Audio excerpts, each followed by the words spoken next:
menerima ajaran tauhid tasawuf ini atau tauhid sufi. Bagaimana tidak sulit, siapapun yang di dalam hatinya masih ada nafsu tidak akan pernah bisa menerima ajaran yang benar.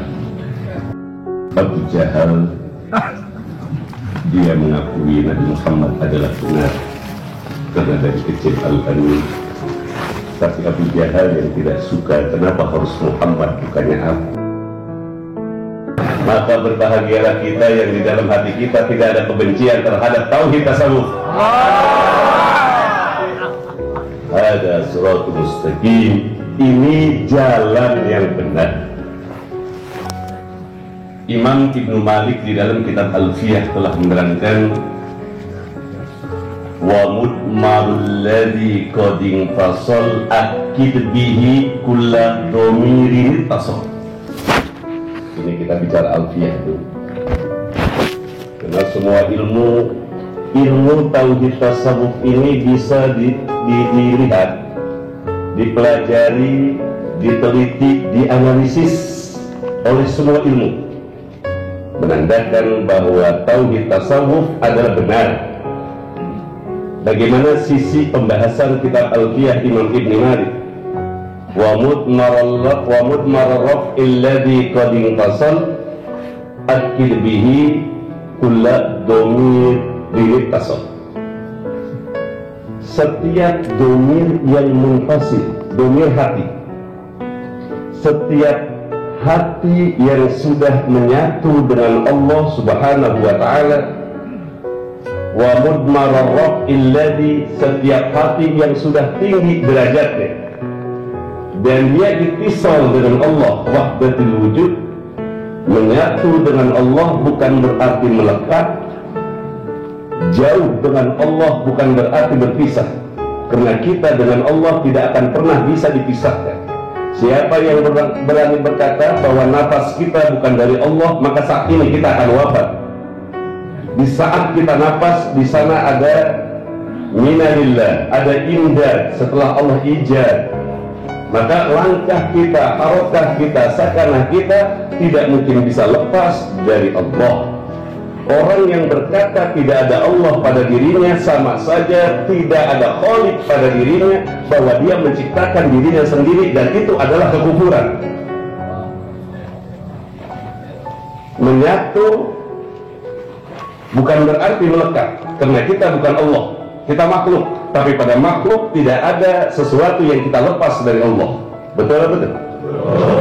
Maka setiap hati yang tinggi derajatnya dan dia sudah menyatu dengan Allah, akid bihi kulla dhamirin tasal. Maka hati yang tadi sudah dekat dengan Allah, sudah menyatu dengan Allah, hati itu bisa memperkuat setiap hati yang masih menyatu dengan duniawi. Hati yang sudah meninggalkan dunia, intisab. Hati yang sudah meninggalkan dunia, sudah meninggalkan hawa nafsu, dan hati itu sudah tinggi derajatnya di hadapan Allah, maka hati itu bisa akid, mendidik, memperkuat hati-hati yang masih menyatu dengan hawa nafsu. Kenapa Abuya bisa mendidik kita untuk melepaskan hawa nafsu dari hati kita? Karena Abuya dari usia 13 tahun sudah diajarkan untuk hanya mengingat Allah Subhanahu wa ta'ala. Maka hati yang sudah berangkat, yang sudah rofah, yang sudah tinggi, dia bisa memperkuat hati yang masih menyatu dengan dunia.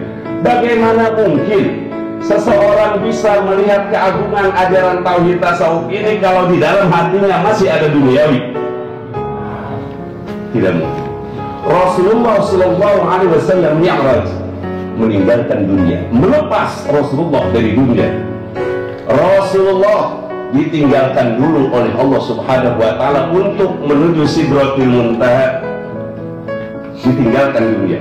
Setelah Rasulullah meninggalkan alam dunia ini, melewati 7 lapis langit, Sidratul Muntaha dan mustawa lalu Rasulullah mendapatkan amanah penuh dengan cahaya, baru Rasulullah turun kembali untuk membimbing masyarakat. Maka kita tidak akan pernah mengenal Allah jika mendapatkan didikan dari hati-hati yang masih jauh dengan Allah Subhanahu wa ta'ala. Jadi kenapa kok nggak bisa diterima hati yang tidak menerima? Saya yakin hati ini masih digandrungi, masih ditempeli oleh urusan-urusan dunia, apa itu pangkat atau dia ingin ketenaran. Saya bicara umum, di mana saja. Ini bicara kuliah amah. Saya tadi alfiahnya sudah terangkan. Saya bicarakan tentang zaman Musa alaihi salatu wassalam. Kenapa Fir'aun tidak mau menerima kenabian Nabi Musa? Siapa Musa? Coba kita lihat Namrud tidak menerima kenabian dari Nabi Ibrahim. Siapa Ibrahim? Kalau bicaranya udah siapa Ibrahim, tidak akan pernah orang itu melihat kebenaran. Kalau kita sudah bicara ada anak kecil benar, lalu siapa dia? Kita tidak akan pernah melihat kebenaran pada anak kecil tadi. Oleh karenanya, hadirin rahimakumullah, Rasulullah Shallallahu Alaihi Wasallam Isra wal Mi'raj juga pelajaran untuk kita, bahwa ini yang disebut dengan Raudhatul Ahdi, ini yang disebut dengan Ahdul Misa, wa hadhil unwan al-musama aidan bittiba'il ruhaniyati, bittiba'il ruhaniyati. Allah Subhanahu wa ta'ala berfirman dalam Al-Qur'an, wa id akhadallahu mitsaqan nabiyyin lama ataitukum min kitabin wa hikmah summa ja'akum rasulun musaddiqun lima ma'akum la tu'minunna bihi wa la tansurunna qala aqrartum wa akhadhtum ala dhalikum isri qalu aqrarna qala fashhadu wa ana ma'akum. Sebenarnya Isra wal Mi'raj adalah pelantikan Rasulullah Sallallahu Alaihi Wasallam. Rasulullah Sallallahu Alaihi Wasallam pada masa itu masyarakatnya berada dalam keadaan yang sangat rusak sekali, menjadikan sunnatullah, menjadikan sesuatu kebiasaan Allah. Apabila Allah ingin mengangkat seseorang, dia lebih mulia dari orang yang lain, maka orang tersebut akan dipindahkan oleh Allah dalam satu tempat, dalam thariqah. Ini disebut dengan khalwat. Nabi Muhammad Sallallahu Alaihi Wasallam di Mekah saat itu masyarakatnya sangat rusak sekali. Lalu Allah Subhanahu wa ta'ala menjaga Nabi Muhammad. Bagaimana cara Nabi Muhammad dijaga oleh Allah? Nabi Muhammad berkhalwat, bertahanus di Gua Hira. Kemudian tatkala cahaya ini sudah besar, cahaya ini sudah terang, lalu Nabi Muhammad SAW kembali lagi ke masyarakatnya.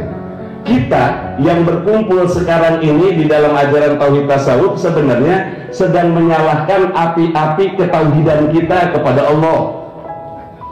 Kalau kita berjalan di tengah malam dengan api yang sangat kecil, dengan obor yang apinya sangat kecil sekali, itu khawatir mati karena masih kecil.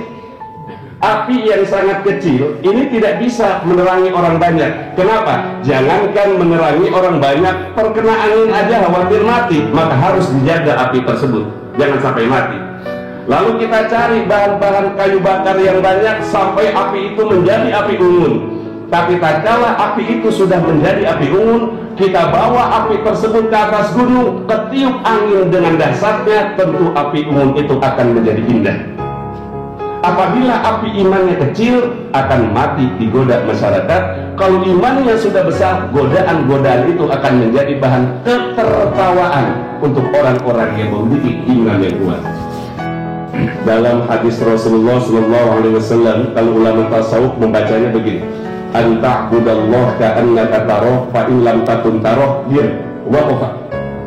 Kalau ahli hadis bacanya begini: apa itu ihsan? Anta'budallah ka'annaka taroh fa in lam takun taroh fa innallaha yarah. Kalau ahli tasawuf enggak. Seorang gurunya bilang kepada muridnya, anta'budallah ka'annaka taroh fa in lam takun taroh. Diam. Fa'in lam takun taroh, ada masalah pada hatimu. Jangan teruskan. Fa'in lam takun taroh, waqaba. Jawabnya fa'in lam takun taroh, tentu taroh. Fa'in lam takun taroh, muraqabah mutlak. Tenggelamkan diri kita pada kebesaran Allah Subhanahu wa ta'ala. Fa'in lam takun taroh, taroh.